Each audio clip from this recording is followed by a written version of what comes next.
Agora no Repórter RT eu entrevisto o médico cirurgião oncológico Gilmar Ferreira do Espírito Santo. Em pauta, câncer coloretal. Doutor Gilmar, a gente tem um estudo recente que diz que o número de casos de câncer coloretal tem crescido entre as pessoas mais jovens. Um estudo feito pela Sociedade Americana do Câncer. É uma tendência que o Brasil vai seguir? Provavelmente, né? É uma coisa até meio contraditória, né? Ao mesmo tempo que nos países mais ricos, que sempre foram onde aconteceram as maiores incidências de câncer do intestino, a incidência geral tem diminuído, na população mais jovem, a incidência do câncer de intestino, o grosso, o segmento coloretal, podemos falar melhor sobre isso, tem aumentado. E no Brasil, essa tendência também vem sendo seguida. E quando a gente diz jovens, refere-se à idade inferior a 55 anos. O câncer é uma doença crônica, né? E que surge mais frequentemente nas idades mais avançadas, acima de 60 anos de idade. A gente considera jovem, abaixo de 50, 40 anos de idade, normalmente essas doenças são bem mais raras de acontecer, principalmente abaixo dos 40 anos. Eram mais raras. E hoje essa frequência tem aumentado. Tanto que diz que a cada 10 pessoas diagnosticadas com a doença, 3 têm idade inferior a 55 anos. É um número que nos preocupa. Sim. Isso quando nós falamos de câncer de um segmento do colo, do intestino grosso, que é o reto, que é a parte mais distal, próxima do ânus, onde as fezes vão sair em definitivo. Esse segmento, que mede em torno dos 10 centímetros, é o segmento mais acometido. E nos jovens, essa incidência tem aumentado. Quando a gente diz câncer coloretal, qual é a região, qual a abrangência? Tem o intestino fino, que é aquele intestino que faz a linguiça. Que a gente estuda, na escola, que faz o legal. Exatamente, aquele monte de voltinha lá, que você tira e usa para fazer o revestimento externo da linguiça. E o intestino grosso é aquela parte que é jogada fora, mesmo no corpo, que é onde tem as fezes já, onde as fezes já são sólidas e dali só vão sair em definitivo. Então essa é a parte do segmento coloretal. Tem o colo, que é a parte maior, e o reto, que é esse segmento final, que tem os 10 centímetros, que inclui o ânus, o canal anal e o ânus, que tem em torno de uns 4 centímetros do canal anal. E vai ser um dos cânceres de maior incidência, que vai provocar morte nos próximos anos? Sim, sem dúvida. Apesar da incidência dele ter aumentado, felizmente, o tratamento tem evoluído também, em paralelo. Então, hoje é possível você fazer diagnóstico mais precocemente desse tipo de câncer e até mesmo prevenir através de alguns exames. Doutor, o que provoca? Bom, o câncer, a maioria dos cânceres que nós temos são relacionados com fatores do meio ambiente, chamados fatores ambientais. Em torno de 90% do que nós conhecemos hoje. Os outros 10, 15% no máximo são relacionados com problemas genéticos que nós já herdamos dos nossos pais. Nós nascemos com eles e vamos desenvolver as doenças, independentemente do que fizemos durante a vida. Então, se tivermos no nosso histórico familiares que morreram de câncer, o cuidado tem que ser ainda maior em relação a diagnóstico precoce. De uma maneira geral. Não é para assustar ninguém e achar que porque um familiar nosso teve câncer, nós vamos ter. Mas quantos mais familiares tiveram, familiares próximos de primeiro, segundo grau, tiveram câncer, o nosso risco é maior. Então, cuidado também é maior tem que ser em relação redobrado, tem que ser maior. Mas, de uma maneira geral, te respondendo, os cânceres se originam de problemas do meio ambiente. E no caso de câncer do aparelho digestivo, que inclui esôfago, estômago e o cólon, são relacionados com a alimentação. Ou seja, muito dos que nós somos vem do que nós comemos. Não é só engordar, emagrecer, gastrite e outras coisas mais. Mas os problemas de câncer também são relacionados com a alimentação. O que a gente não pode comer, por exemplo? O que é, ou que não é que não pode, mas que menos indicado? Excesso de gordura, por exemplo, carnes. A carne é algo bem controverso, que as pessoas discutem muito. Faz bem, não faz bem? É preciso tomar cuidado com o radicalismo com as coisas também, né? Eu sou daqueles que acham que a gente pode comer um pouco de tudo, pode beber um pouco de tudo, não tem problema, você não pode ser radical e exagerado nas coisas. O câncer do intestino tem relação principalmente com produtos industrializados, com gordura de origem animal, as gorduras chamadas saturadas, uma falta de alguns elementos na alimentação, que são as fibras naturais dos vegetais, das frutas, algumas vitaminas que existem nas frutas. Então, quanto menos a gente ingere isso e mais ingere produtos industrializados, o risco aumenta. Isso é bem clássico que nos países mais pobres, como na África, por exemplo, o índice de câncer de intestino é muito baixo em relação aos países europeus e os da América do Norte, são os países mais ricos. A incidência nesse país é muito maior. E consomem produtos industrializados. Consomem produtos industrializados. Outros fatores são o sedentarismo e obesidade. Sedentarismo é algo que prejudica em todos os sentidos. Em todos. Eu falo com vários médicos e todos são unânimes em dizer sedentarismo faz muito mal. Sim. Problemas de hipertensão, pressão alta, né, de diabetes, colesterol, problemas nos ossos, coração. E a obesidade também é preocupante. Muito preocupante. A obesidade é um dos grandes males hoje da humanidade. Né? É um problema de saúde pública mesmo. Doutor, em relação aos sintomas, muitas vezes as pessoas têm sintomas e não conseguem percebê-los, ou no caso do câncer coloretal, os sintomas são muito evidentes? Olha, muitas vezes não são evidentes, mas na grande parte das vezes há algum sinal, algum sintoma relacionado ao câncer do intestino, do coloretal, do intestino grosso. De falar de intestinos, nós estamos falando de intestino grosso. Quais são os sintomas? Por exemplo, mudança de hábito intestinal. A pessoa tem um hábito intestinal de todos os dias no banheiro, fezes normais, pastosas, de repente começa a passar a cada 3 dias, a cada 5 dias com fezes endurecidas. Uma mudança no hábito intestinal, fezes em fita, ou seja, fezes fininhas de repente, alguma coisa que está impedindo a passagem natural das fezes. Esse seria um sintoma. O intestino preso normalmente é algo que a pessoa tem que se preocupar? Seria a constipação crônica. Constipação crônica. Muitas pessoas são constipadas crônicas por hábitos alimentares inadequados. Quanto menos fibras, menos água você ingerir no seu dia a dia, mais constipação intestinal você vai ter. Então, o hábito alimentar também costuma corrigir a constipação intestinal. Então, voltando aos sinais e sintomas, né? Tem a mudança do hábito intestinal, às vezes até a diarreia, não uma de vez em quando, todo mundo tem, dependendo do que a gente come, ou bebe, ou exagera às vezes. Mas se persistir, alguma coisa errada existe, tem que ser investigado. Sangue nas fezes, não é? A causa mais comum de sangue nas fezes é hemorroidas. São as hemorroidas. Não quer dizer que todas as vezes seja hemorroida. Para saber que é hemorroida, não adianta falar que é hemorroida porque é mais frequente. Tem que examinar, o médico tem que examinar. Para saber se é e uma ver se porque às vezes a pessoa não. tem a hemorroida, mas aquele sangue não é fruto da hemorroida. Exatamente. É outra coisa. É outra coisa. Então é possível o médico diferenciar isso. Isso é um outro sinal importante. E o diagnóstico é feito pelo médico a partir de exames. A partir de exames. Lembrar que exames incluem a consulta médica e inclui um exame médico adequado.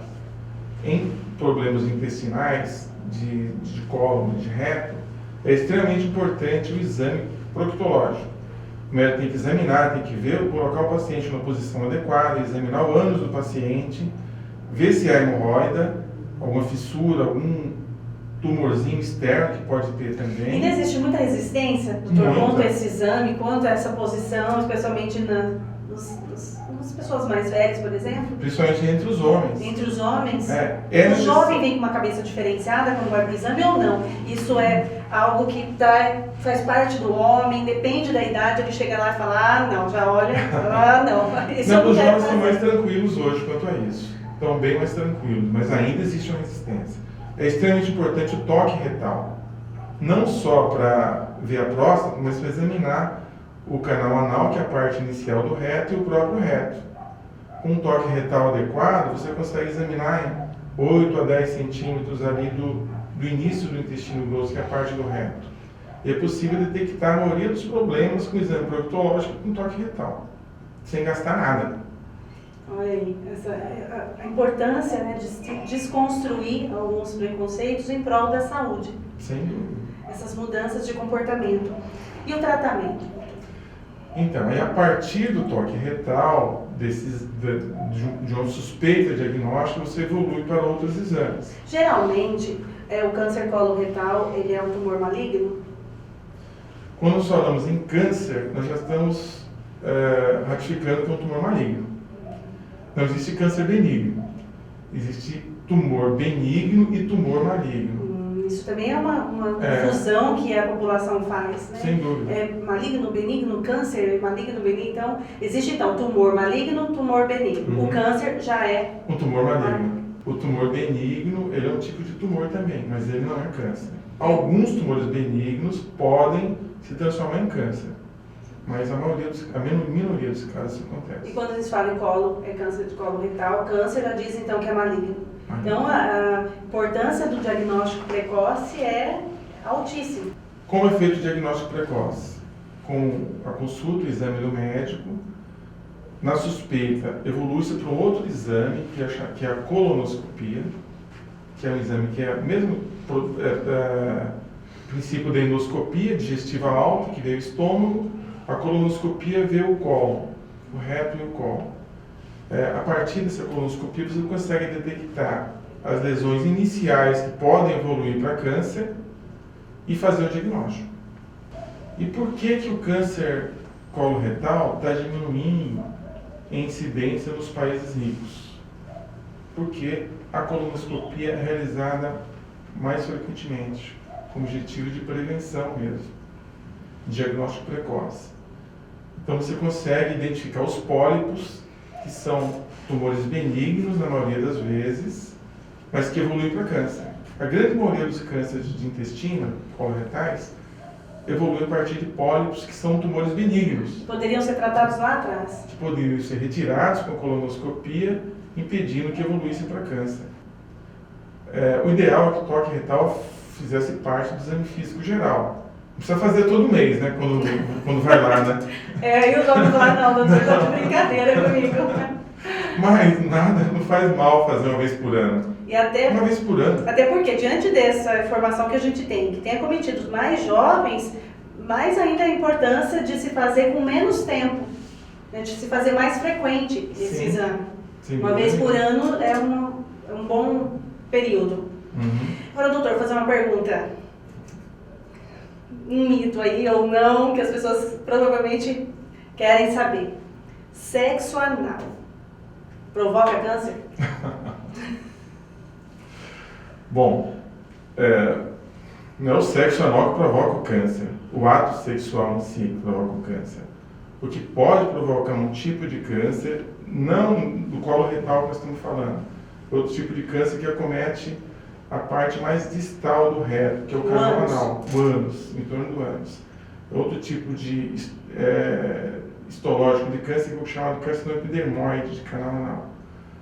Não é provocado pelo ato sexual em si, mas pelo vírus HPV, que causa outras doenças, causa outros tipos de câncer, como câncer do colo uterino na mulher, câncer de garganta, câncer de boca, câncer de laringe. Eu até vi na internet daquele ator Michael Douglas, não sei se essa notícia é verídica, mas está na internet, que ele diz que ficou com câncer de garganta por conta do HPV. Isso é a prática do sexo oral.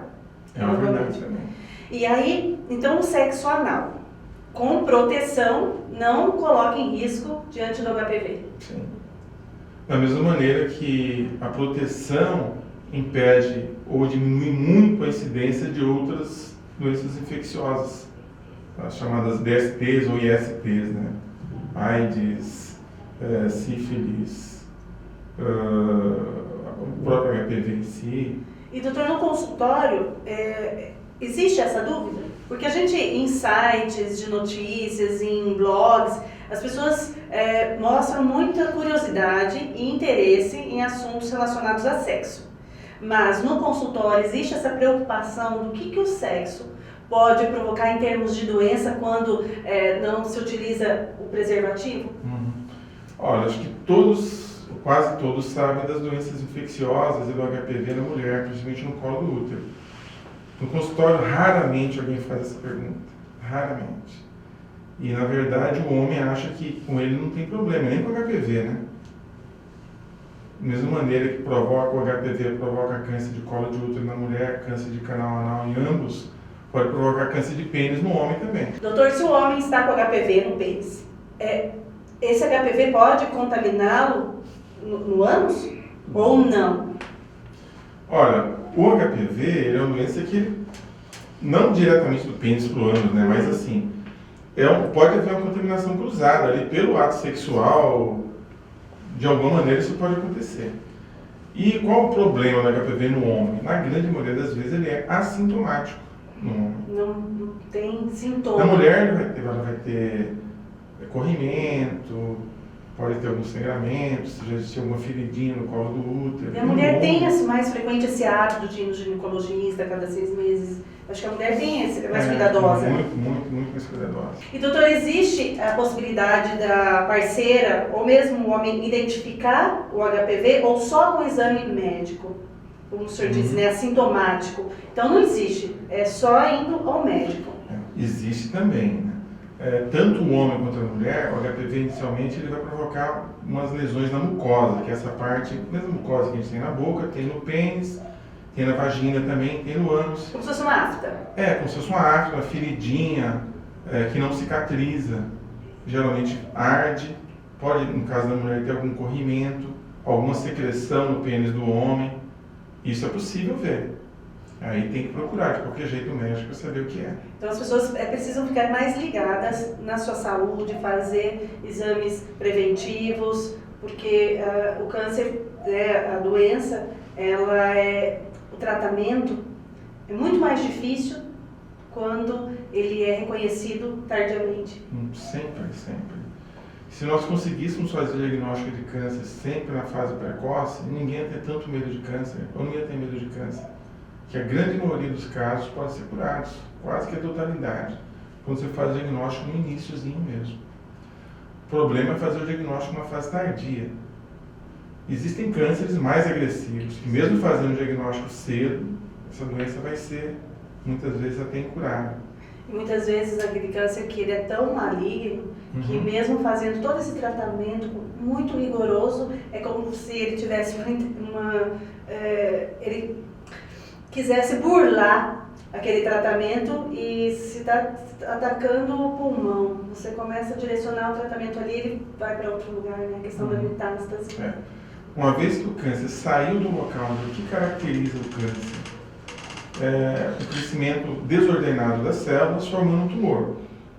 Quando as outras células nossas crescem em pares, a gente vai ficar crescendo a vida inteira, né? Mas elas crescem em pares, existe um comando para que elas parem. As células do câncer não obedecem a esse comando. Então, começa a crescer desordenadamente.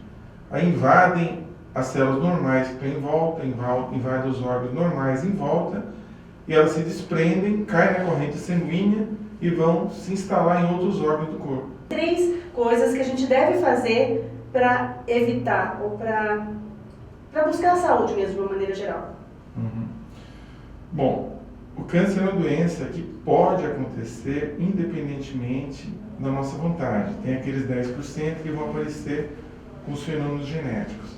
São inúmeras causas de câncer e são inúmeros tipos de câncer. São diversas doenças, mais de 100 tipos de doenças com comportamento diferente. Algumas delas com origens diferentes.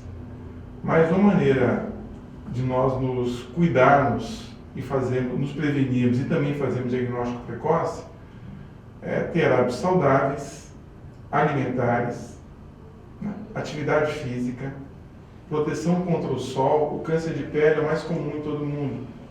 Nós moramos numa região aqui, bem na linha do Equador, um sol intenso. Então, pessoas, principalmente de pele clara como a sua, tem que se proteger diariamente contra o sol. E não é só passar o protetor solar uma vez ao dia, né? É a reaplicação, que muitas vezes as pessoas passam quando saem de casa e depois acham que está protegido. E não, é a cada 2 horas essa reaplicação. Sem dúvida. Então, hábitos alimentares, que nós já comentamos aqui, a alimentação mais saudável possível. Não é para parar de comer carne vermelha, não é para parar de comer carne de frango, porque tem isso, tem aquilo, não é para parar de comer peixe. não precisa ser todo mundo vegano. Existe que é um certo modismo hoje, né? A proteína é importante para a saúde. É importante a proteína animal também. É preciso dosar as coisas. É preciso fazer um pouquinho de tudo sem exagero.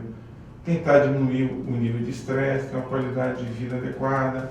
Tem muita gente que diz, né? Ai, aquele sofrimento, aquela dor vai provocar câncer. Mas de maneira geral é ser feliz mesmo, sabe? Procurar ter uma vida saudável e feliz.